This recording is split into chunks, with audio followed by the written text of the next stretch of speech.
Aslında 3 tane Filistinli esir İsrail zindanlarında daha önce bulunmuş 3 tane isim ve bu isimlerle ilgili hukuki çalışmaların uluslararası hukuk anlamında neler yapıldığı ile ilgili sizleri bilgilendireceğiz. Programın başında benim her programda hatırlattığım bir şey var. Öncelikle onunla başlamak istiyorum.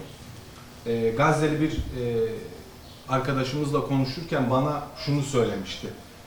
Bizler İsrail cezaevinde değil, İsrail hapishanelerinde, İsrail zindanlarında bulunuyoruz.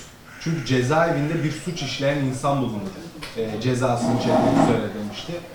Bu yüzden biz paylaşımlarımızda da, haberlerimizde de özellikle suçlu insanların bulunmadığı için İsrail cezaevi dememeyi tercih ediyoruz. İsrail hapishanesi, İsrail zindanı gibi ifadeler kullanıyoruz. Bu konuda sizlerden de hassasiyet bekliyoruz. Çünkü direnmek, işgale karşı mücadele etmek, insanların vatanını savunması bir suç ve cezaevinde olmasına sebep değildir diyoruz. Yanımızda 3 tane Filistinli esir zaman zaman ve uzun süre İsrail zindanlarında bulunmuş, işkenceler yaşamış isim var. Bu isimler sizlere bilgilendirmede bulunacaklar. İsrail hapishanelerinde bulunan durumla ilgili, ardından soru ve cevaplarda bulunacağız. Sonrasındaki süreçte sizlerin özel röportaj taleplerini değerlendirmeye alacağız. İlk olarak biz Nafız Naim Salim Haç Hüseyin beyefendiye sözü verelim. Onun neler söyleyeceğini dinleyelim. نبدأ بالتعريف على أنفسنا أم يبدأ بالحديث فوق؟ بسم الله السلام عليكم ورحمة الله. فيرجى رفع الصوت لكي السلام عليكم ورحمة الله. أنا الأسير المحرر في صفقة طوفان الأحرار. الاسم نايف الحاج حسين، العمر 48 عام. مكثت في سجون الاحتلال أسيرا على مدار 23 عام، وكنت محكوما بالسجن مدى الحياة.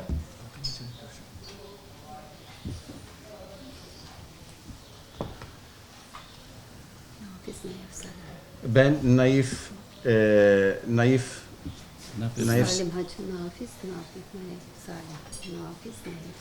Nafiz Naif Salim Haç Hüseyin. Ben Tufan el-Ahrar döneminde bir esir takasında serbest bırakıldım ve ben İsrail zindanlarında ömür boyu yargılanan ve hüküm giymiş birisiydim.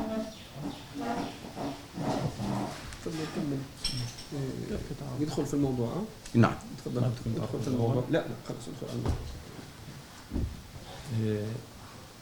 بداية نحن نشكركم جميعا على اهتمامكم في هذا الموضوع الحساس والذي يمثل جوهرة الإنسانية وجوهرة حقوق الإنسان لما يتعرض له الأسرى الفلسطينيين من اضطهاد داخل السجون. Öncelikle insan haklarına ve insan onuruna verdiğiniz önemden ve İsrail zindanlarına atılan Filistinli insanların zedelenen insanlık onuru ve insan hakları için gösterdiğiniz ihtimamdan dolayı sizlere teşekkür ediyorum. في مداخلتي أقدم لكم تعريفين. الأول حول الأسير الفلسطيني والتعريف بالأسير الفلسطيني والحركة الأسيرة داخل سجون الاحتلال. Öncelikle sizlere işgalci İsrail zindanlarında esir tutulan Filistinli esirlerin iki hususunu dile getirmek istiyorum. وفي التعريف الثاني أتطرق إلى السجون الإسرائيلية، سجون الاحتلال الإسرائيلي، أعدادها وتقسيماتها والمسؤولين عن هذه التقسيمات ومنظومة السجون لدى الاحتلال الإسرائيلي إن شاء الله. İkinci olarak da bu zindanlarda insanları orada esirlerin taksim edilmeleri, ayrıştırılmaları ve bu kısımlandırmaları yani ayrıştırmalarından sorumlu olan kişilerle ilgili sizlere bilgi vereceğim. إذن الأسرى الفلسطينيين كثيرا منكم لطالما سمع بهذا المصطلح أو هذه الكلمة الأسرى الفلسطينيون. من هم أولئك الأسرى الفلسطينيين الذين نحن نتحدث عنهم في هذه اللحظة؟ Esir tanımıyla ilgili size bilgi vermek istiyorum. Yani bu İsrail zindanlarında esir olarak tanımlanan kişiler kimlerdir? Onlardan konuşmak istiyorum. الأسرى الفلسطينيون هم الذين تعتقلهم قوات الاحتلال وتأسرهم في سجون الاحتلال الذي يبلغ عددهم في هذه اللحظات التي نحن نتحدث بها 9400 أسير فلسطين. İsrail zindanlarında esir tutulan şu an itibariyle İsrail zindanlarında esir tutulan 9400 esir vardır ve bunlar işgalci kuvvetler tarafından esir tutulmaktadır. ويعد ملف الأسرى الفلسطينيين من أكثر القضايا حساسية لدى المجتمع الفلسطيني ومن أكثر القضايا إنسانية أيضا لدى المجتمع الفلسطيني ولدى العالم الحر أمثالكم. Yine Filistinliler açısından Filistinlilerin en büyük gündemini oluşturan şey de işgalci zindanlarında tutulan esirler gündemdedir. Ve yine sizin gibi özgürlükçü insanların da gündeminde en çok bulunan şey Filistinli esirlerdir. قضية الأسرى الفلسطينيين هي ليست وليدة اللحظة وليست ما بعد 7 أكتوبر. قضية الأسرى الفلسطينيين بدأت منذ أن بدأ احتلال الأراضي الفلسطينية على يد الاحتلال الإسرائيلي. Filistin davası bugün doğmuş bir şey değildir. Ne de 7 Ekim sonrasında 7 Ekim'de doğmuş bir şey değildir. Filistin davası Filistin topraklarının işgalciler tarafından işgal edildiği günden bu yana başlayan bir şeydir. ولذلك الأسرى الفلسطينيين موجودين في سجون الاحتلال منذ أواخر الخمسينات ولكنها توسعت بشكل كبير جدا بعد احتلال فلسطين في 67 باقي الأراضي الفلسطينية. اتسعت هذه الحالة والأسرى الفلسطينيين إلى أن بلغ الرقم إلى قرابة 1,000,000 حالة اعتقال موثقة من عموم الشعب الفلسطيني. Özellikle de 1950 yılından sonra bu işgalin başlamasından özellikle sonra esaret dönemi başlamıştır ki daha fazla başlamıştır. Özellikle de 1960'lı yıllardan sonra Filistinlilerin o günlerden bugüne Filistinlilerin zindanlara atılması 1 milyon Filistinliyi geçmiştir. وهذا الرقم عندما نتحدث عن 1,000,000 حالة اعتقال موثقة من المؤسسات الإنسانية نحن نتحدث عن ما يعادل 20% من عموم الشعب الفلسطيني و40% من عموم الرجال الذكور في الشعب الفلسطيني. وهذا يعني أنه كل 10 رجال كل 10 ذكور في الشعب الفلسطيني اعتقل منهم 4 دخلوا السجون وكان لهم تجربة اعتقالية مريرة داخل سجون الاحتلال. Filistinlilerin %20'si bu zindanlarda esir alınmıştır, tutsak edilmişlerdir ve işgalciler tarafından her 100 Filistinliden 40'ı yani her 10 erkekten 4'ü muhakkak şekilde İsrail zindanlarında esir alınmışlardır. Bunlar da insan hakları örgütleri tarafından belgelenmiş verilerdir. واعذروني هذه الأرقام هي صحيح نحن نذكرها كأرقام إلا أن خلف هذه الأرقام عائلات وأطفال وزوجات وآباء وكل رقم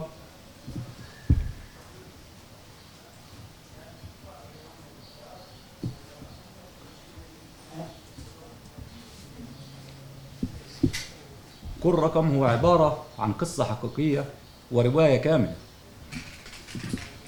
Tabii bu verdiğim rakamlar sadece bir rakamdan ibaret değildir. Bu rakamların arkasında aileler vardır, eşler vardır, çocuklar vardır ve gerçek yaşanmış olaylar vardır.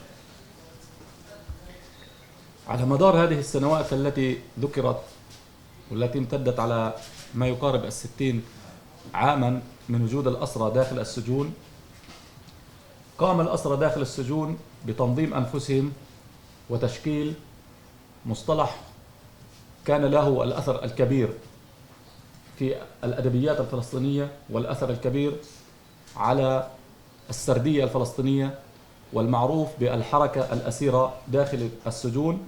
وهنا أود أن أحدثكم قليلا عن الحركة الأسيرة داخل السجون وعن أهدافها وأهم مرتكزاتها. 60 yılı bulan bu esaret döneminde Filistinlilerin Filistin edebiyatı ve Filistin kültürüyle başlayan ve orada bu Filistinlilerin organize olmaları ve birlikte hareket etmeleriyle ilgili size bundan söz etmek istiyorum. وجدت الحركة الأسيرة داخل السجون في أواخر الستينات مطالع السبعينات.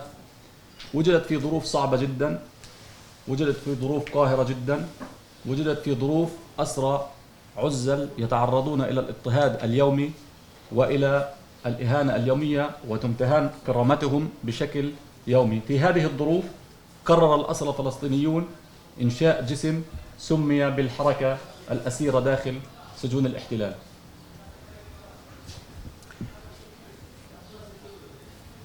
Bu zindanlarda esir tutulan insanlar kendilerine yapılan aşağılık tutumlar, kendilerine yapılan işkenceler ve onur kırıcı davranışlar sebebiyle bir hareket oluşturdular ve işgalci zindanlarına karşı da bu anlamda bir hareket başlattılar. وللعلم لا يوجد على مستوى العالم لا في التاريخ القديم ولا في التاريخ الحديث شيء يشبه هذه الفكرة الرائدة المسماة الحركة الأسيرة. لم يكن في العالم شيء مثيل لها ولم يكن وبتقديري لن يكون شيء في العالم قريب من هذه الفكرة الرائدة، وذلك لأنه أيضا بتقديري لا يوجد في العالم أيضا محتل يتعامل مع البشر بالطريقة التي يتعامل بها الاحتلال الإسرائيلي مع الأسرى الفلسطينيين. المحتل أم الاحتلال. الاحتلال tamam. Yine dünyanın hiçbir yerinde işgalci bir gücün işgal ettiği insanlara karşı bu kadar zalimane, bu kadar aşağılayıcı, bu kadar aşağılık bir tutum içerisinde bulunduğu vahi değildir ve bundan sonra da bulunabileceğini dünyada zannetmiyorum. قامت الحركة الأسيرة على ثلاثة ركائز وثلاثة أهداف أساسية. الهدف الأول كان تعزيز الوحدة التنظيمية داخل السجون. ممكن تعود لو تكررت. وعندما نوضح ما المقصود بتعزيز الوحدة التنظيمية، السجون كانت تضم كافة أطياف الشعب الفلسطيني باختلاف مشاربه وانتماءاته الفكرية وانتماءاته الوطنية. وجاءت الحركة الأسيرة لكي تنظم هذه الانتماءات والمشارب إلى منظومة تنظيمية واحدة. ممكن لو تعود من فضلك، ممكن تعود من البداية. من البداية. المرتكز الأساسي والهدف الأول للحركة الأسيرة هو تعزيز الوحدة التنظيمية داخل السجون. Tamam. Esirler hareketinin birinci hedefi zindanların içerisindeki esirlerin birlikte organize olmaları ve bir düzene girmeleriydi. الهدف الثاني الحفاظ على الهوية الوطنية والوعي الوطني الفلسطيني لدى عموم الأسرى. İkinci hedef ise vatan kimliğini muhafaza etmek ve bu anlamda bilinirliği ve farkındalığı oluşturmaktı. والهدف الثالث كان الدفاع عن حقوق الأسرى أمام إدارة مصلحة السجون من خلال تمثيل واحد لكافة الأسرى. Üçüncüsü ise zindanlardaki esirlerin hukuklarının korunması için zindan yönetimiyle zindanlardan sorumlu, zindanlardan sorumlu kişilerle işbirliği yapıp bunu organize etmekti. والآن اسمحوا لي الدخول في تفاصيل السجون أعدادها وأبرز السجون وأسمائها وانتشارها. لدى الاحتلال ثلاثة أقسام من السجون. الأول هو السجون المركزية، ثم مراكز التحقيق. الأول السجون المركزية المسؤول عنها إدارة مصلحة السجون. ثانيا هو مراكز التحقيق والمسؤول عنها الشباك أي المخابرات. والثالثة هي المعتقلات المسؤول عنها جيش الاحتلال. الأولى المركز الأولى السجون المركزية السجون المركزية والتي فيها عموم الأسرى. من يوجد فيها؟ عموم الأسرى العدد الأكبر. ثانيا مراكز التحقيق للشباك أي المخابرات.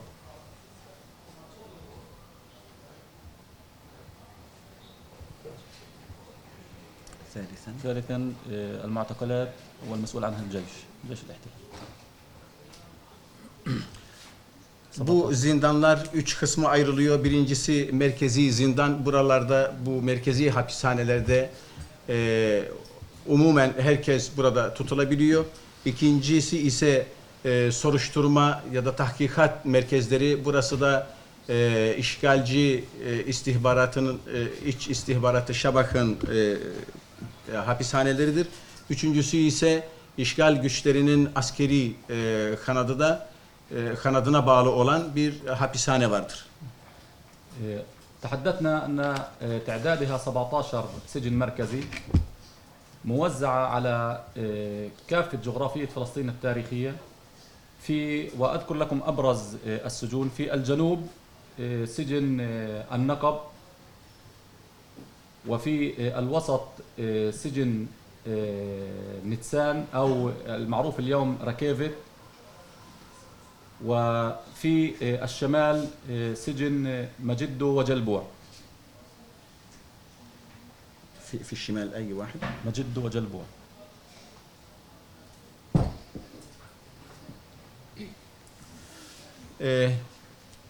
Tüm coğrafyada, yani bu Filistin topraklarında, işgal altındaki Filistin topraklarında bugüne kadar 17 hapishane kurulmuştur. Bunların geneli olarak büyüklerini sayarsak güneyde Nakab hapishanesi, orta kesimde Rekavit hapishanesi ve kuzeyde ise Meciddu ve Cerab hapishaneleridir. ومن أكثر المعتقلات المسؤول عنها الجيش يعني سيء الصيت والسمعة، والذي إذا قورن بأبو غريب قد ظلمنا أبو غريب لأنه أسوأ مما حدث في أبو غريب، هو سجن أو معتقل سدي تيمان، التي ظهرت فيه في الآونة الأخيرة الصور الغير أخلاقية والغير قانونية والغير إنسانية. اسم السجن سيدي؟ سدي تيمان. Siti Timen. Bu hapishanelerden en kötüsü ise kötüsünü zikredecek olursak bugüne kadar duyulabilen veya işitilebilen en kötü hapishane Situtüem hapishanesidir ve bu hapishaneyi eğer zikredecek, tanımlayacak olursak da Ebu Greyb hapishanesiyle kıyaslayacak olursak Ebu Greyb hapishanesi bu cezaevinin yanında çok daha hafif kalacaktır. وأخيرا أدخل وأتحدث معكم عن تحدثنا في بداية المداخلة أن عدد الأسرى هو 9400 أسير، وأريد في هذه الدقائق الأخيرة أن أوضح لكم يعني تفصيل 9400 أسير الآن الذين يقبعون داخل السجون. Dediğim gibi bu hapishanelerde tutulanların sayısı güncel olarak 9400 kişidir ve bununla ilgili de bu esirlerle ilgili de size kısaca bir bilgi vermek istiyorum. بداية في سجون الاحتلال تمكث 94 امرأة 94 امرأة منهن 3 نساء حوامل. Bu cezaevlerinde kadınlar 94 tane kadın esir tutulmaktadır ve bu kadınlardan 3 tanesi de şu an hamiledir. من الأسيرات أسيرتين مريضتا بالسرطان. Bu esirlerden, bu kadın esirlerden 2 tanesi kanser hastasıdır. وأسيرة قاصر أي أقل من 18 عام. Bir tanesi de 18 yaş altıdır, reşit değildir. من ال 9400 أسير هناك 360 طفل قاصر. Bu esirlerden 360 tanesi 18 yaş altı çocuktur. ومن الأطفال القُصّر من لا يتجاوز 14 عاما. Bu çocuklardan 14 yaşını doldurmamış olanlar dahi vardır. من الأسرى 3524 أسير إداري. واسمحوا لي أن أوضح ما المقصود بالحكم الإداري. هو ليس حكما أصلا، هو أسير إداري، أي أنهم يعتقلون من يشاءون متى يشاءون كيفما يشاءون ويزجونه داخل السجون بدون تهمة وبدون لائحة اتهام وبدون قضية. Bu esirlerden 3500 kişi de idari olarak zindanlarda, hapishanelerde idari sözü altında tutulmaktadır ve bunlara yöneltilen hiçbir suçlama, haklarında açılmış hiçbir dava yoktur ve bu tutuklamalar tamamen keyfidir ancak idari sözcüğü adı altında yapılmaktadır. وهناك حالتين أريد التحدث عنهما. أحد الثلاث نساء الحوامل هي إداري. امرأة حامل بدون تهمة بدون قضية بدون حامل وموجودة في سجون الاحتلال وتقضي وقتها بالإداري.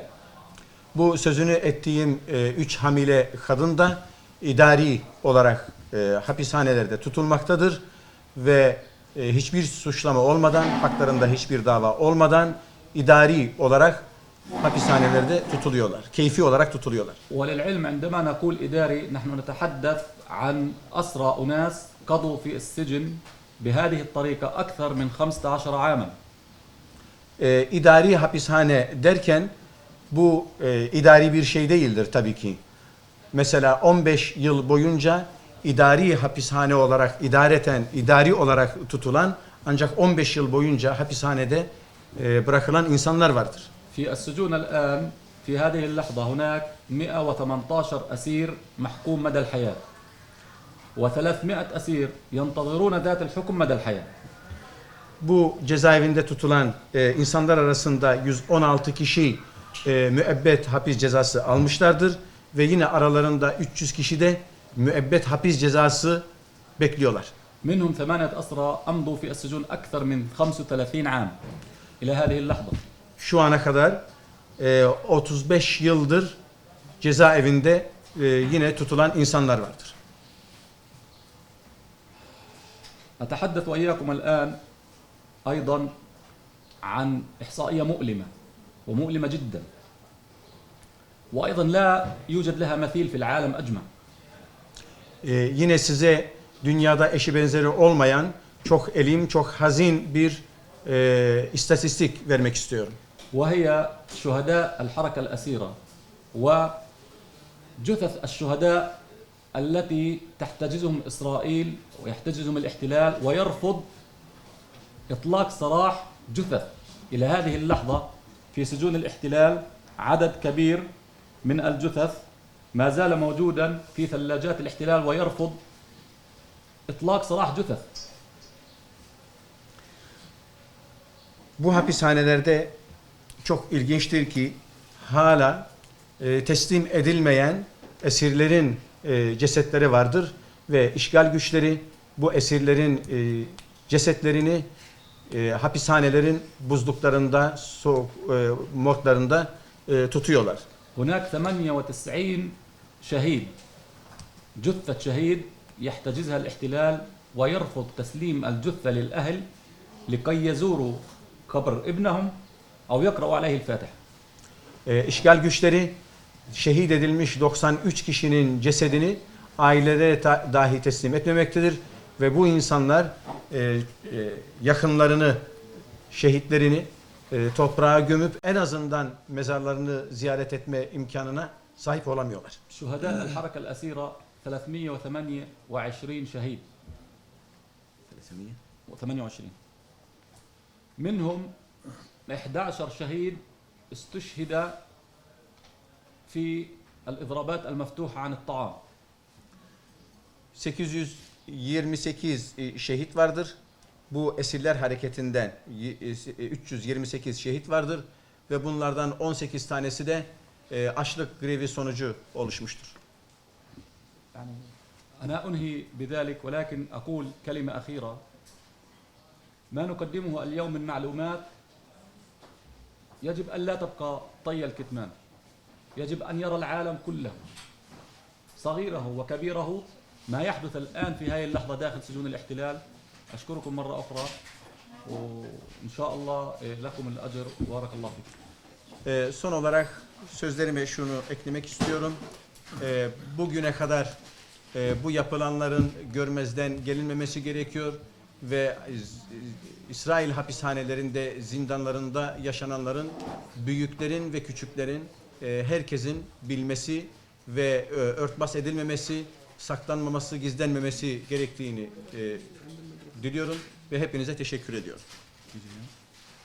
السلام عليكم ورحمة الله. أنا عثمان سعيد. أمضيت في السجون 31 عام وخرجت قبل سنة ونصف في تبادل الأسرى الأخير بين المقاومة خلال طوفان الأقصى. Ben Osman Said, işgalci hapishanelerinde 31 yıl kalmış birisiyim ve 1,5 yıl önce Aksa Tufanı operasyonu sonrasında 1,5 yıl önce esir takasında serbest bırakıldı. في مداخلتي سأتحدث عن واقع الأسرى اليوم، واقع الأسرى والانتهاكات التي تحدث على مدار الساعة طوال الوقت وفي كل السجون. Şu an size şu an itibariyle işgalci hapishanelerinde yaşanan güncel ve her gün yaşanan ihlalleri anlatmak istiyorum. الاحتلال الصهيوني حينما يتم إبراز قضية انتهاكات بحق الأسرى قضية أو قضيتان أو 100 قضية يتحدث أن هناك هذه انتهاكات فردية ومخالفات من السجانين فردية وليست منهجية. Siyonist işgalciler bu tür ihlaller gündeme geldiği zaman bu ihlallerin bireysel hapishanedeki çalışanların bireysel ihlalleri olduğunu ve bunların sistematik olmadığını söylüyor. كل من كان في السجن وكل من كان في الأسر وكل من يحتك في الأسرى حتى اللحظة يدرك تماما أن الأمر منهجي وبقرارات عليا متدرجة إلى أدنى مستوى لدى الجلادين في السجون. Oysa ki bu ihlaller sadece bireysel olarak yapılmış ihlaller değildir. Sistematik olarak en aşağıdakinden en üsttekine kadar sistematik olarak bir emir silsilesi içerisinde olan ihlallerdir. وهنا لا أتحدث عن رأي شخصي وإنما أحيلكم إلى يعني مقررات لجان حقوقية مثل بيت سالم ومثل عدالة وتقرير بيت سالم المشهور في 2024 أهلا بكم في الجحيم يتحدث عن ذلك بشكل تفصيلي وكيف تتم الأمور بشكل منهجي. بيت سلم والآخر بيت سالم وعدالة وأطباء حقوق الإنسان ونادي الأسير ومؤسسة الضمير وفوضية الأمم المتحدة السامية لحقوق الإنسان كل هؤلاء يؤكدون بأن الأمر ممنهج. Tabii ben bunları söylerken bunları sadece kendi görüşüm olarak söylemiyorum.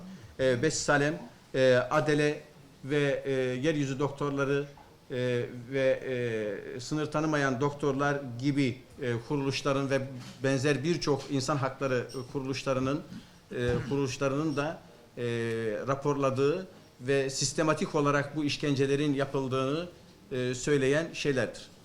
وهي قرارات مطبقة من قبل بأوامر من الوزير المسؤول عن السجون وهو بن غفير وبإشراف وبمباركة من رئيس حكومة الاحتلال بنيامين نتنياهو.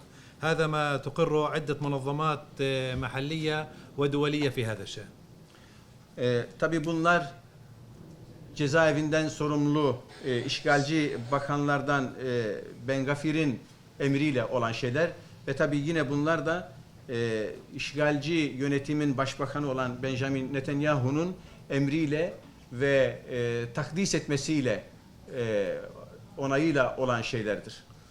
بن غفير نفسه كوزير كمسؤول الهرم يعني الهرم السياسي في هذه الحالة في حالة مصلحة السجون أكد عدة مرات في الكنيسة متفاخرا بإنجازاته بأنه يجوع الأسرى كما ظهرت يعني كثير من الفيديوهات التي كان يصورها نفسه وهو يحضر حفلات تعذيب الأسرى.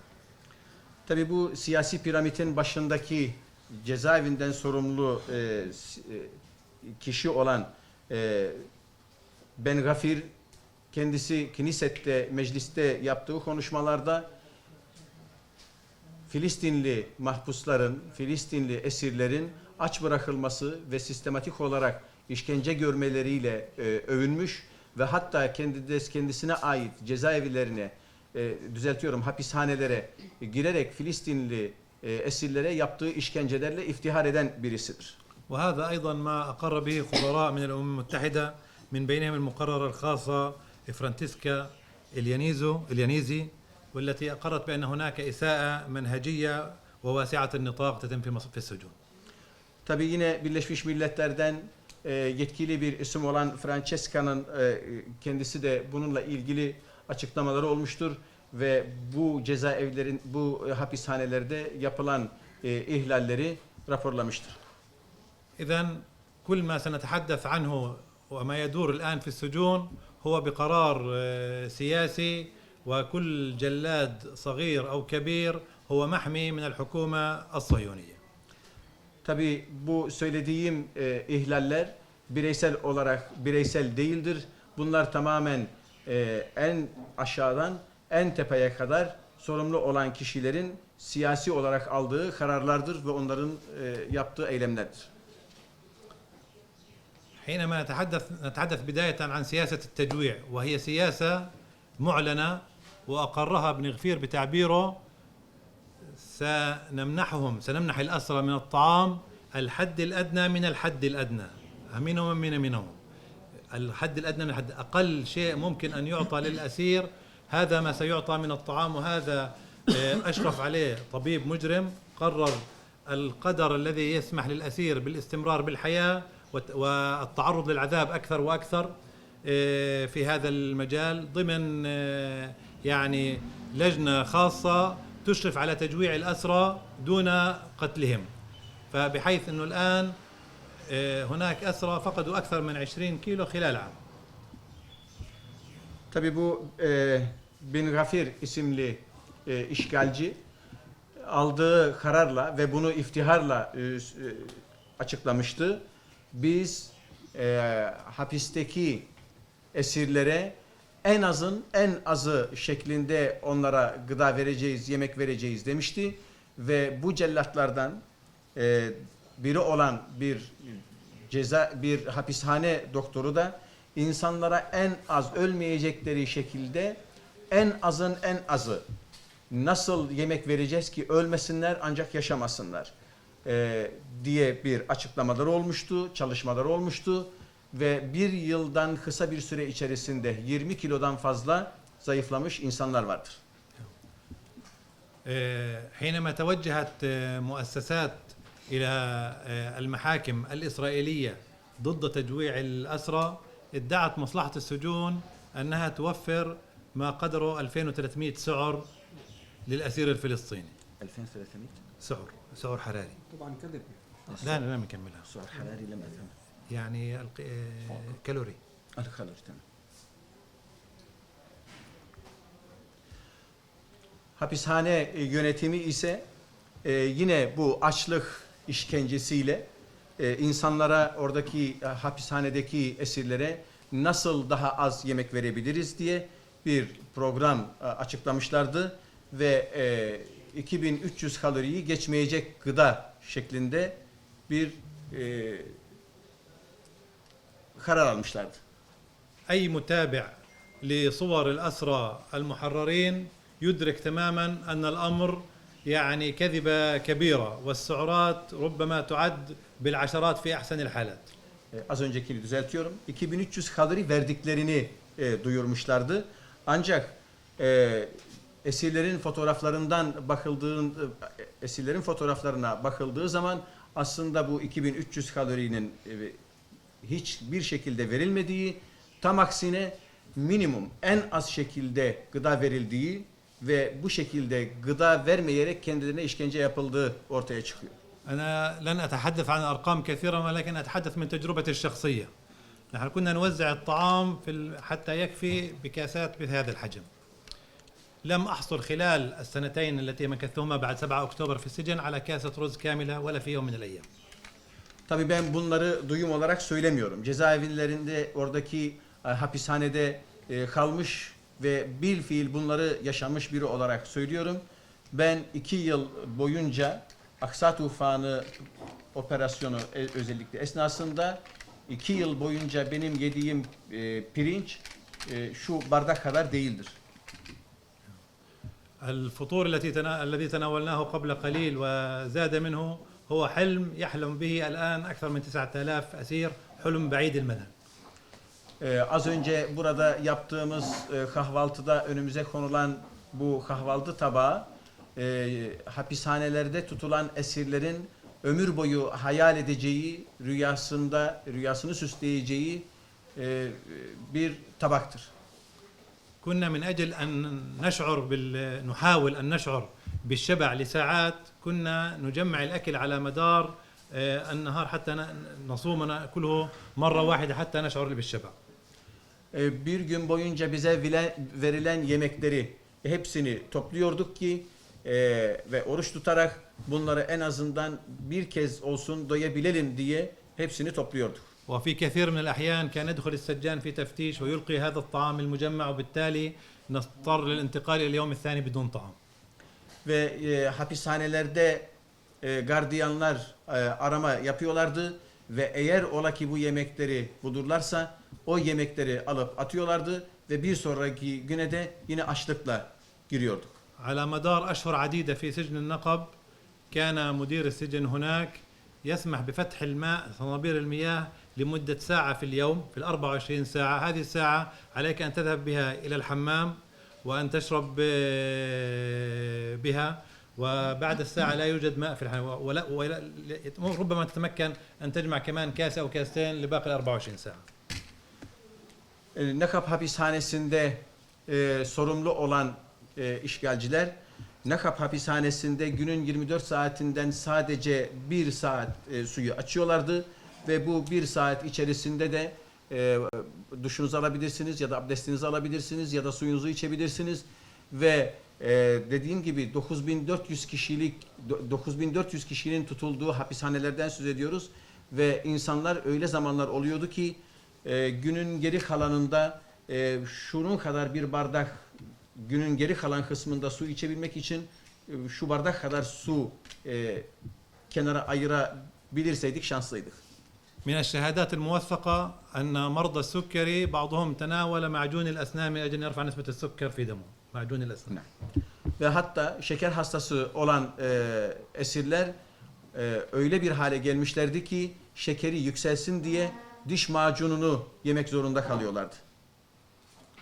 وفي عام 2025 اثنان من بين القضاة الثلاثة في المحكمة العليا هناك أقرت بأن هناك تجاوز لأبجديات القانون وهو توفير الطعام ولكن هذا القرار يعني أو هذا الإقرار لم يؤدي شيء فعليا ما زال الحال حتى اللحظة على ما هو عليه. 2025 yılında iki mahkeme üyesi yeterli gıdanın verilmediğini ikrar etmiş olsalar da bugüne kadar bu ikrardan sonra yapılmış hiçbir şey, olumlu hiçbir şey olmamıştır. الحديث عن الطعام ربما يعني يبدو هامشيا ولكن في حياة الأسير الجائع منذ 7 أكتوبر حتى اللحظة أمر كبير. Tabii bu 7 Ekim'den bu yana bu açlık işkencesi her ne kadar sert bir şekilde uygulanıyor olsa da bu 7 Ekim'den sonra daha fazla olmuştur ve büyük bir işkence haline getirilmiştir. أما الموضوع الثاني هو الحرمان من الدواء والرعاية الطبية. İkinci olarak da gıda ve tedavi haklarından mahrum bırakılmalarıdır. هناك تعمد إلى الإساءة الطبية بعدم توفير العلاج.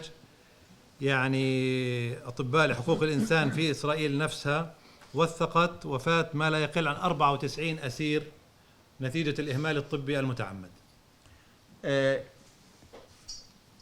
Dünya Sağlık Örgütü yine bu şekilde ilaç ve tedavi haklarının engellenmesi sebebiyle 94 esirin öldüğünü ortaya koymuştur. منظومة الأطباء في السجون مارست يعني مجزرة حقيقية في الجرحى. منظومة الأطباء في السجون في مصلحة السجون كانت جزء مهم اللي هي دورهم العلاج، كان دورهم مهم في إيذاء الجرحى الذين كان يصل إلى سجن جريح ومصاب سنتحدث عنهم قليلا. Tamam. Yine Doktorlar Konseyi'nin cezaevlerindeki hapishanelerde tutulan yaralılarla ilgili de bir şeyi anlatmak istiyorum. شهادات المحامين الذين تمكنوا من زيارة السجون عن عشرات حالات قطع بتر الأطراف التي حدثت دون مسوغ طبي منطقي. Hukukçuların bu hapishanelerde yapılan ihlallerle ilgili bir raporları var ve ceza hapishanelere nakledilen yaralıların hiçbir şekilde tıbbi olmayan gerekçelerle ve tıbbi olmayan yöntemlerle uzuvlarının kesildiği raporlanmıştır. جزء من هذه الحالات بترت بدون بنج بدون مخدر. Bu uzuvların kesilmesi esnasında hiçbir narkoz yapılmamıştır ve hiçbir önlem alınmamıştır.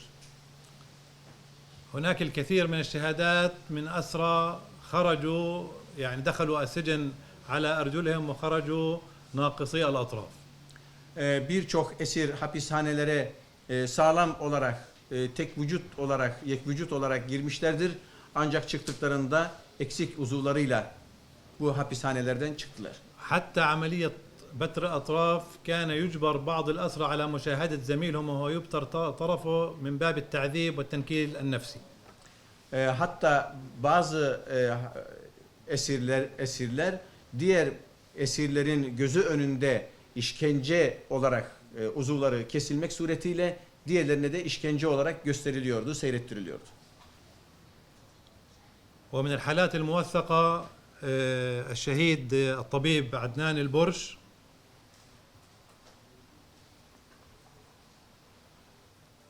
والذي استشهد في سجن عوفر في مارس 2024 وهناك شبهات باغتصابه عدة مرات مما أدى إلى وفاته. Doktor Adnan Elburş bu kişi Ofer cezaevinde tutuluyordu ve kendisine birçok defa işkenceler yapıldı, tecavüzler yapıldı ve 2024 yılında ölümüne sebep oldu. هذا الأمر لم يحظى بالتغطية الإعلامية عند العدو الصهيوني بالإطلاق وكأن شيئا لم يحدث. Tabii bu Siyonist rejim tarafından, basını tarafından hiç dile getirilmiş şeyler değildir ve hiç olmamış gibi davranıyorlar. النقطة الأخرى هي الحرمان من المياه والنظافة. Son olarak esirlerin temizlik ve su haklarından yoksun bırakılmalarıdır. الآن أكثر من 70% من الأسرى في السجون الإسرائيلية يعانون من أمراض جلدية. İşgalci hapishanelerinde tutulan mahpusların, esirlerin %70'i su yoksunluğundan dolayı deri hastalıklarına yakalanmışlardır. ومن هناك كان سياسات لعلاج المرض في أي ظرف طبيعي في السجون كان يتعمد حينما يصاب أسير بمرض جلدي يتم نقله إلى غرفة غير مصابين فيها لينتشر المرض في الأقسام. Yine bu işkencelerden biri de deri hastalığına, su yoksunluğundan sebeple deri hastalığına yakalanmış bir kişi deri hastalığına yakalanmamış diğer esirlerin bulunduğu koğuşa götürerek onların da bu hastalığa yakalanmalarını uyguluyorlardı. هناك شهادات لبيت سالم وغيرها تثبت احتجاز عشرات الأسرى في أماكن ضيقة دون السماح لهم بتناول الطعام والماء لساعات طويلة وحتى دون السماح لهم بالحركة أحيانا حين كان يقدم لهم كانوا يجبروا على تناول الطعام مكبري الأيدي. Yine Beyt Salim hapishanesinde de bu şekilde insanlar yemeklerden, sudan mahrum bırakılarak ve hatta yemek almaları esnasında kendilerini böyle aşağılayıcı bir durumla açtırarak yemek veriyorlardı. مسألة التعرية القسرية، التعرية بالإجبار. Ve ayrıca cebren yani zorlayarak insanları çıplak bırakma. هذا أصبح أمر اعتيادي جدا في الحالة في السجون. Bu da artık hapishanelerde mutat bir hal almıştır. كثير من التقارير والشهادات ومن شهاداتنا الشخصية حينما كان يجبر الإنسان على خلع كل ملابسه كما ولدته أمه ويتم فحصه بأجهزة الماغنومتر فحص عن المعادن وكان يتم ضربه متعمدا على أعضائه التناسلية. هذا حدث مع معظم الأسرى. Yine sadece görgü tanıklarının değil, bizzat benim yaşadığım ve şahit olduğum şeyleri anlatıyorum. Bunlardan bir tanesi de insanların zorla kıyafetlerinin çıkartılması, anadan doğma bir şekilde çırılçıplak bırakılması ve bu esnada elektronik cihazlarla arama yapıldıktan sonra kendilerine cinsel organlarına vurulmak suretiyle işkence yapılması. وكل حالة تعرية هي اغتصاب نفسي لم يكن اغتصاب جسدي. Yine bu her çırılçıplak bırakılma hadisesi sadece bir cinsel taciz değil, ruhsal bir taciz, fiziksel bir taciz değil, ruhsal, psikolojik bir tacizdi. أما الضرب والاعتداءات الجسدية فهي مستمرة من لحظة الاعتقال وطوال الأسير يتعرض إلى الضرب والتنكيل الجسدي من لحظة اعتقاله سواء نقله في السيارة ذهابا إلى التحقيق حتى وجوده في غرف السجن وفي زنازين السجن هو يعني معرض للاعتداء الجسدي طوال الوقت. في كثير من الأحيان ربما يضرب الإنسان أكثر من مرة في نفس اليوم. Bu işkencelerin tamamı sadece bir güne mahsus değildir. Kişinin yakalandıktan sonra hapishaneye atıldıktan çıkış gününe kadar her gün olan sistematik ve bazen de günde birden fazla kez bu işkencelerin yapıldığı bir haldir. بالإضافة إلى النوع من النوم والإغراق الوهمي وتعليق هناك شهادات كثيرة موثقة لدى بيت سالم في تقرير وهو أوصي الجميع بقراءته مرحبا بكم في الجحيم وفي 2025 أصدروا الجحيم مستمر التقرير الثاني. هو تقرير يصف كل حالات أو كثير من حالات نماذج من حالات التعذيب والأذى المستمر ضد الأسرى. Bu Beyt Salim hapishanesinde yapay boğulma işkenceleri, uykusuz bırakma işkenceleri hala devam etmektedir. 2025 yılından önce cehenneme hoş geldiniz diye karşılıyorlardı. 2025'ten sonra da cehennem devam ediyor şeklinde propagandayı sürdürdüler. الاعتداءات الجنسية في السجون هي أمر يعني كان مخبأ ولا يتحدث عنه إلى أن برز من خلال تسريب الصور في سديتيمان كحالة جماعية لاغتصاب. Bu hapishanelerde ortaya çıkan görüntüler sadece bir görüntüden ibaret değildir ve bunlar tecavüze varan şeylerdir.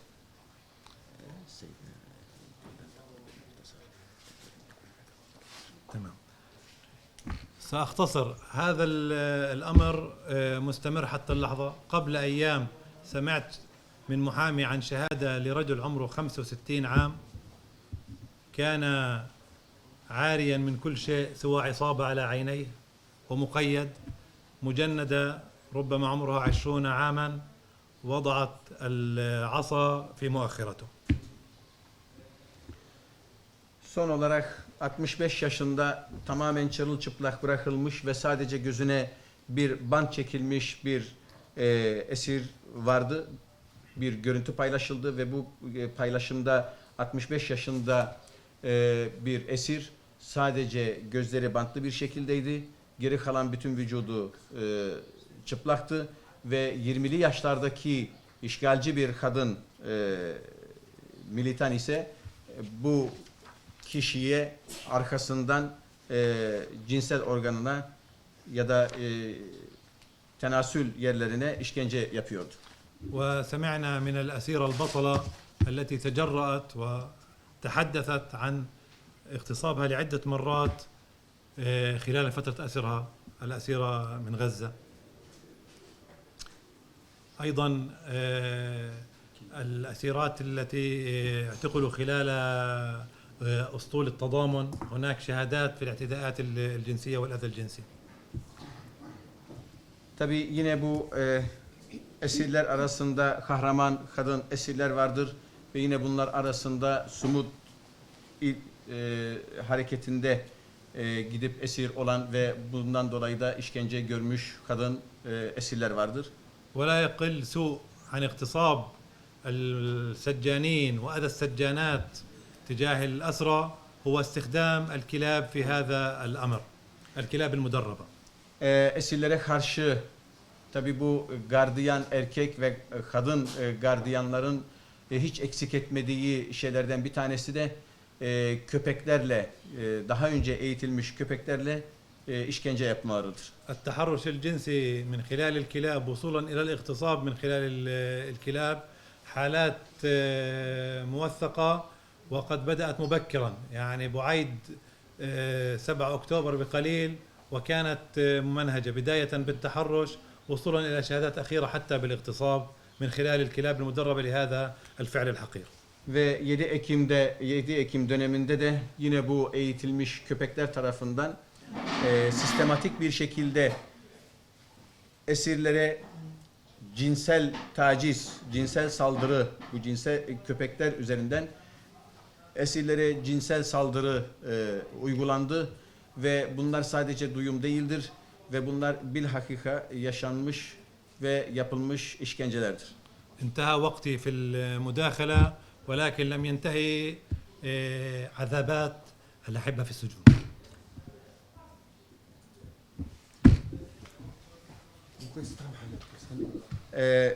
Tabii vaktimiz az, bu nedenle ben işkenceleri anlatmakla bitiremiyorum ancak her ne kadar ben burada kesmek zorunda kalıyorsam da oradaki işkenceler, oradaki hapishanede işkenceler devam ediyor. أنا اسمي فهد صبري الشلودي من القدس، مكثت في السجن 20 عام وخرجت قبل 15 عام في تبادل أسرى وأعيش في تركيا منذ ذلك الوقت. Ben Fahad Sabri El-Şelludi, Kudüslüyüm. 15 yıl boyunca işgalci hapishanelerinde kaldım. 20 sene düzeltiyorum. 20 sene işgalci hapishanelerinde tutuldum ve 15 yıl önce de esir takasında serbest kaldım. أول مرة تم اعتقالي فيها كان عمري 14 عام. Benim ilk tutuklanmam, hapishaneye atıldığım dönem 14 yaşındaydım. بصراحة أنا أترك التفاصيل للإخوة التي تحدثوا عنها وأريد أن أخاطبكم بشكل مباشر عما يمكن أن نفعله أمام هذه الجرائم القذرة التي يقوم بها الاحتلال في حق الأسرى الفلسطينيين.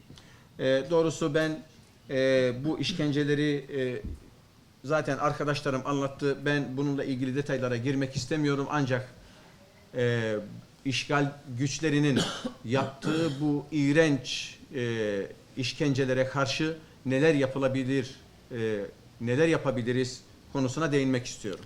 لا أريد أن أتحدث طويلا عن مبشرات زوال هذا الاحتلال ولا أريد أن أدخل في أن المجتمع الإسرائيلي يعيش حالة انهيار في جميع المؤسسات لأنه فقد العامل الأخلاقي لوجوده. Ben size İsrail topluluğunun bunlar karşısında bir şoka uğradığını ya da insanların bununla ilgili neler yapabileceğini söyleyemem. Çünkü İsrail topluluğu, İsrail halkı tamamen farkındalığını, aklını yitirmiştir. من لا يربطه بفلسطين الدين والأخوة تربطه الحالة الإنسانية في جميع الأرض في جميع أنحاء العالم. لذلك يتوجب على كل من لديه ضمير أن يتحرك تجاه هذه القضية. Filistin'le ilgili Filistin'e dini veya ırkî bir bağ kuramayan insanlar için ise en azından insani bir bağ olarak Filistin davasına karşı, Filistin davasıyla insani olarak hareket etmesi ve bir duygusal bağ kurması, ilgilenmesi gerekiyor. الذي أريد أن أقول قبل أن أدخل فيما يجب علينا فعله نحن باقون في أرضنا مستمرون صامدون حتى طرد آخر يهودي من أرضنا.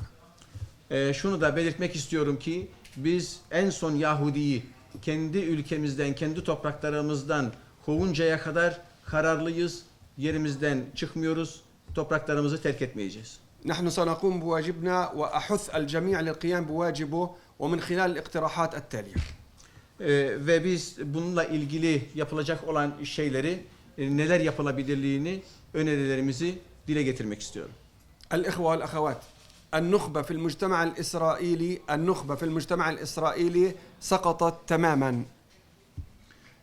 Sevgili kardeşlerim, sevgili bacılarım, İsrail'in o seçkinliği tamamen çökmüştür. أتحدث عن النخبة الأمنية، النخبة السياسية، النخبة المجتمعية ساقطة بلا جدل للأسباب التي سأسوقها. İşgalci İsrail'in siyasi, sosyal, askeri ve güvenlik açısından tamamen çökmüştür ve bunu söylemek istiyorum, buna değinmek istiyorum. أما النخبة الأمنية فقد باتت خاضعة لرغبات مجموعة من المتطرفين المأفونين الذين يهمهم فقط البقاء في الحكم بدفع أي ثمن كان. Güvenlik konusunda bu aşırıcı fanatiklerin tek gayesi karşılığı ya da ne olursa olsun karşılığı ne olursa olsun bunlar yönetimde olmak istiyorlar ve bunun için ne gerekiyorsa yapmaya çalışıyorlar. النخبة السياسية بات ينخرها الفساد وباتت فقط تنظر إلى المصلحة الشخصية في البقاء في سدة الحكم. Siyasi kanat ise tamamen yolsuzluk üzerine ve şahsi çıkarlar üzerine, bunun içinde siyasi ve şahsi çıkarları uğruna da iktidarda kalmak uğruna ne gerekiyorsa onu yapmaya çalışıyorlar. أما الجانب القضائي والقانوني فإنهم هم أصلا يعترفون بأنه لم يعد منضبط لا ضمن قانون ولا ضمن أخلاق وقد فقد شرعيته في الكيان. Yasal ve yargı ve kanun tarafı ise onların itirafları şunu göstermiştir ki artık kanuni veya yargısal olarak hiçbir şeyleri kalmamıştır ve bu da tamamen bu anlamda çökmüştür. بناء على ما سلف أقول أنه من الممكن لكل واحد منا في أي مجال تخصص له أن يستمر في تعرية هذه النخبة بأنها فقدت شرعية وجودها. Yine hepimizin kendi alanında bu çalışmayı yapması gerekiyor ki bu işgalcilerin sosyal, güvenlik ve siyasi olarak her taraftan çöktüklerini göstermemiz, anlatmamız gerekiyor. أعطي مثال على ما يمكن أن يجب علينا أن نفعله تجاه النخبة الطبية في ما يسمى بإسرائيل. ممكن تعمل شيء. أعطي مثال كيف أننا يمكن أن نواجه النخبة الطبية فيما يسمى بدولة الاحتلال. Tamam. Yine bu şekilde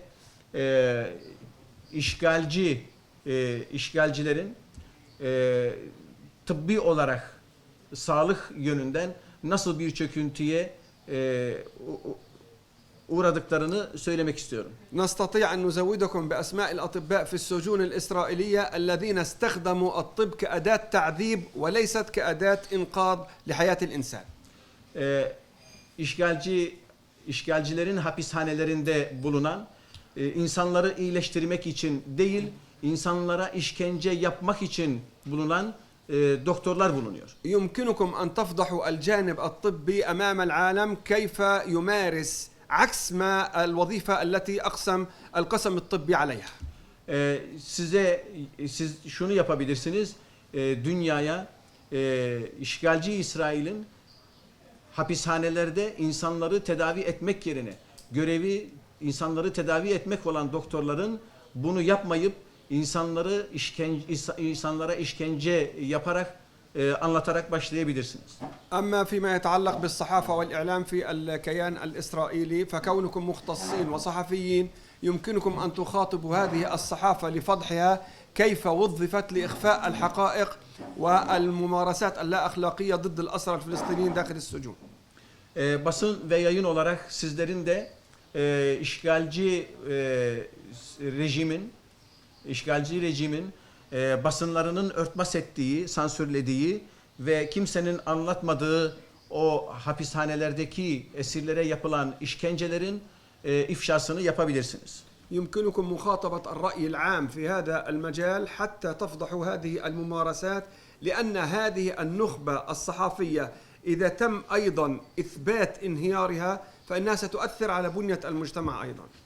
Ve yine basın yayın olarak sizler onların bu işkencelerini, onların cezaevlerindeki, hapishanelerdeki esirlere karşı yapılan bu işkenceleri deşifre etmeniz, ifşa etmeniz durumunda dünya kamuoyunda insanların tepkilerinin oluşmasına vesile olabilir ve onların o yıkılmaz görüntülerini sarsabiliriz.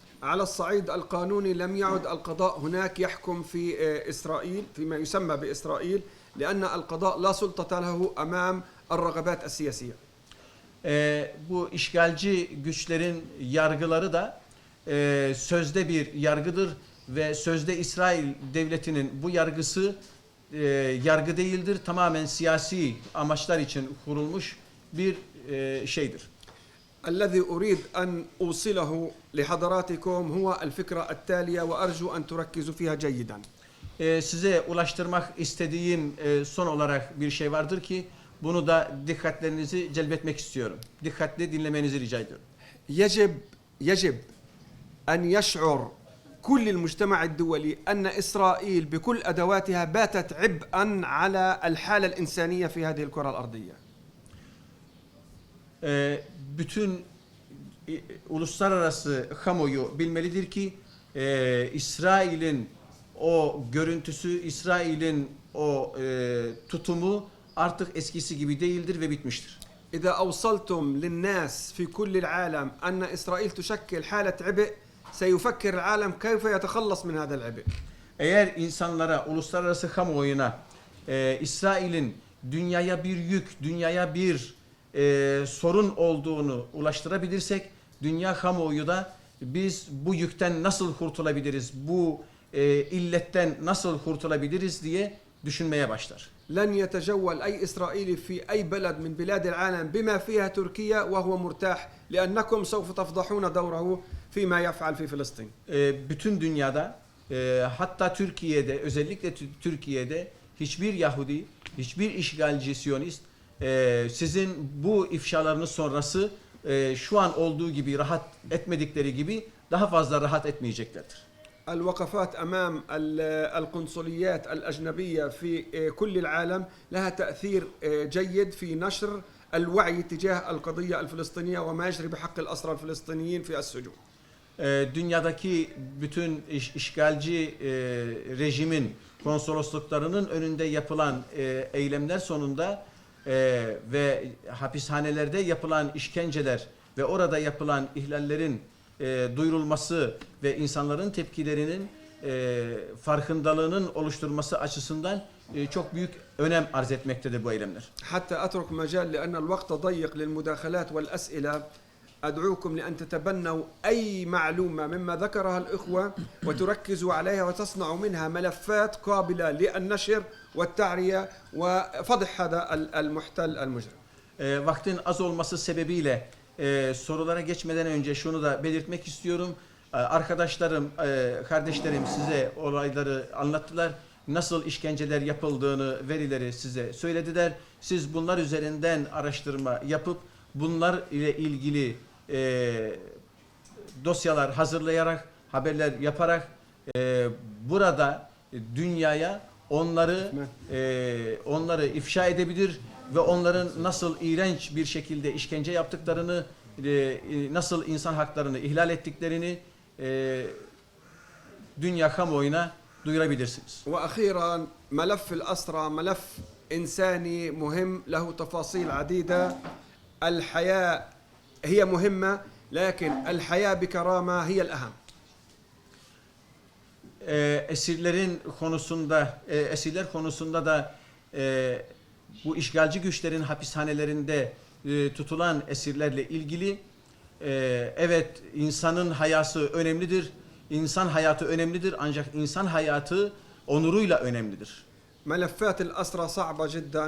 الأطفال، النساء، المرضى، الشهداء، المعذبون داخل السجون، كبار السن، كل هذه ملفات صعبة جدا. وآخر ملف أريد أن أتحدث عنه رجل. Yine bu esirler konusunda esirler sadece erkeklerden oluşmamaktadır. Bu esirler arasında çocuklar vardır, yaşlı insanlar vardır, kadınlar vardır, erkekler vardır, yaralılar vardır, hastalar vardır.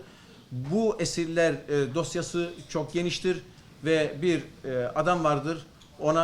Sizlere ondan söz etmek istiyorum. إذا تناولتم ملف أحد كبار السن الذي أمضى أكثر من 45 سنة في السجون في فترة الطوفان اعتقلوه مجددا وضعوه في أسوأ سجن اسمه ساديتما.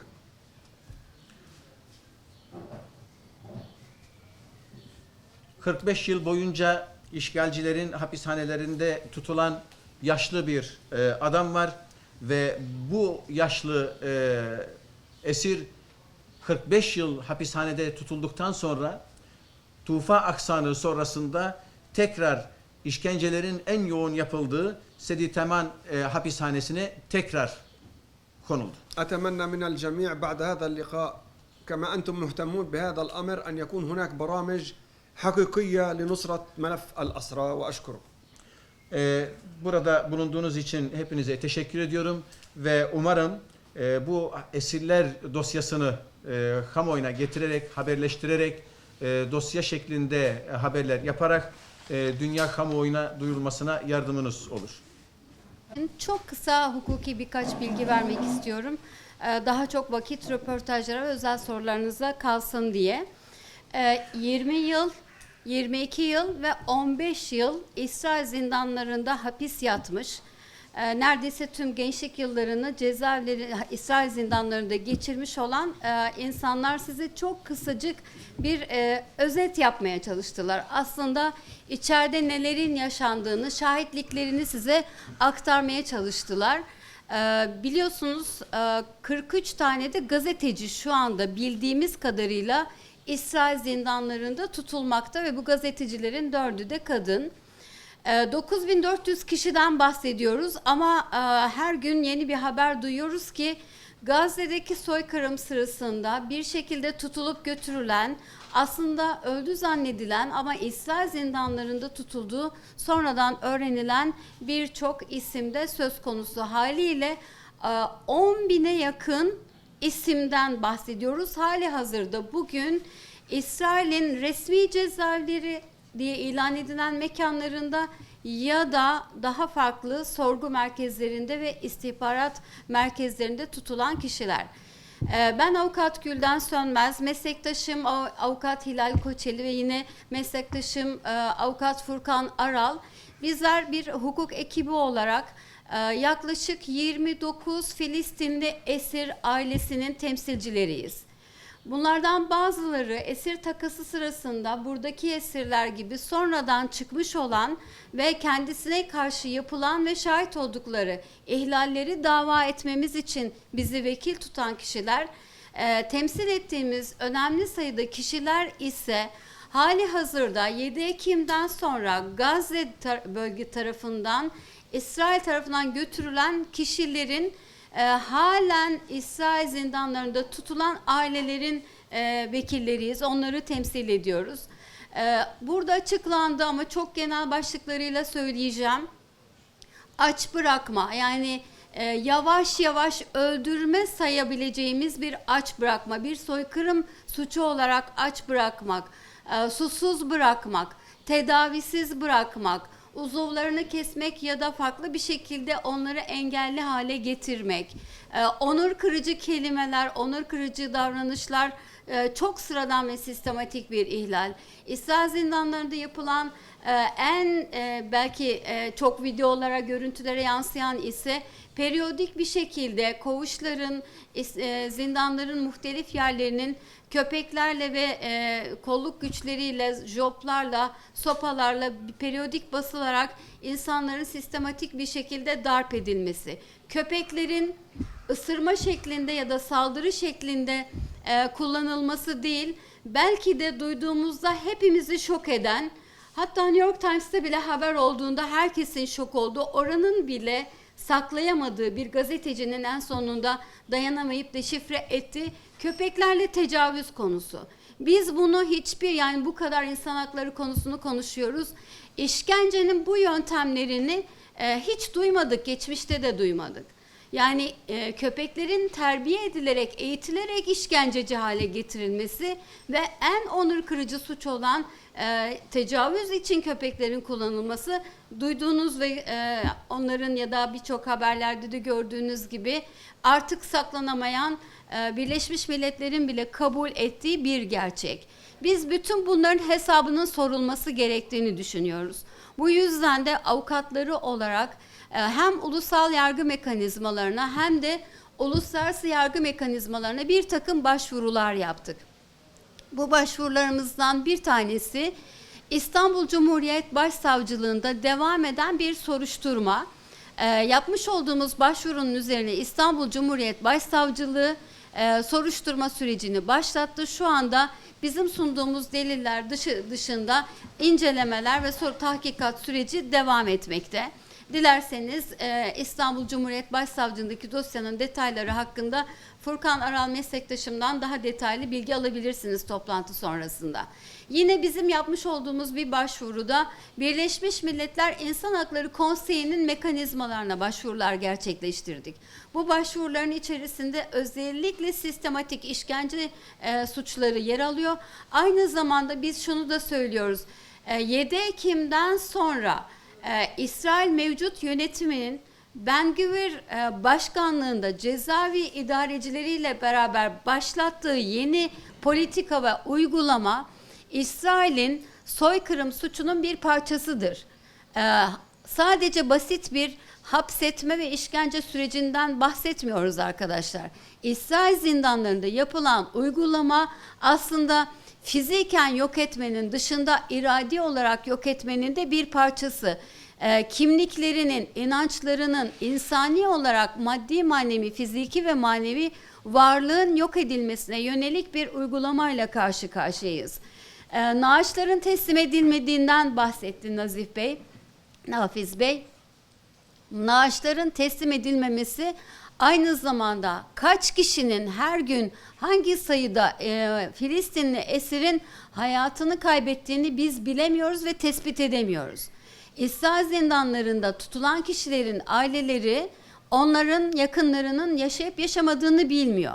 Ve siz biliyorsunuz ki esir takası sırasında bırakılan kişiler Kimisi aklını kaybetmiş durumda, kimisi fiziken hayatını sürdüremeyecek durumda. Yine müvekkilimiz Osman Bey'in internete, sosyal medyaya yansıyan fotoğrafları var. Osman Bey esir takası çıkarıldığındaki görüntüsüyle İsrail zindanına daha bir gençken girdiği görüntüsü ve şimdiki görüntüsünü karşılaştırabilirsiniz. Sadece esir takasında serbest bırakılan insanların vücutları İsrail zindanlarının en çıplak gerçekliğini ortaya koyan fotoğraftır. Biz bu nedenle İsrailli sorumluların hem ülkemizde, Türkiye'de yargılanmalarını, tüm sorumluların, yani cezaevi müdürleri sıfatındaki kişiler dahil olmak üzere, gardiyanlar ve siyasiler dahil olmak üzere Interpol vasıtasıyla yakalama kararı çıkarılarak herhangi bir yere, nereye seyahat ederlerse etsinler, yakalanarak yargılanmalarını talep ettik ve bu konuda irademizi ve takipçiliğimizi sürdüreceğiz. Öte taraftan Birleşmiş Milletler ve uluslararası yargı mekanizmalarına da bir takım başvurularımızla sorumluların cezalandırılması için takipçi olacağız. Ama hepsinden önemlisi belki şu logoda, sloganda gizli, herkesin gözünün içeriye bakmasını istiyoruz biz. Gazze'deki yaşanan soykırımı gözlemledik, birçok şeyi canlı olarak yaşadık ama İsrail zindanları kameraların giremediği zindanlar, mikrofonların giremediği zindanlar ve oradaki insanların yaşadığı o çıplak gerçeklik ve hak ihlalleri, onların sesi bize ulaşmayı başaramıyor. İşte bugün bu masada oturup bunu anlatmaya çalışan insanların her biri onların yaşadığı gerçeklerin birebir şahitleri ve kendileri bu zulmün mağdurları. Bu nedenle bu basın toplantısında da aslında herkesin dikkatini içeriye çekmek istiyoruz. 7 Ekim bir milattır ama 8 Ekim İsrail zindanlarındaki Filistinli esirler için bambaşka bir milattır. 7 Ekim'den sonra Gazze topraklarında başlayan soykırım, İsrail zindanlarında da 8 Ekim'den itibaren başka bir şekilde uygulanmaya başlamıştır. Bizim amacımız bir taraftan hukuk mücadelesiyle yapılan bütün zulmü gerçekleştirenlerin hesap vermesini, bütün insanlığa karşı, sadece Filistinlilere karşı değil, bütün insanlığa karşı hesap vermelerini sağlamak, hepsinden önemlisi bu çağrıyla beraber İsrail zindanlarında tutulan tüm masum insanların serbest kalmasını, özgürleşmelerini sağlamak ve yine hepsinden önemlisi yine içeride neler olup bittiğini tüm dünya kamuoyuna ve Türkiye kamuoyuna anlatmayı istedik.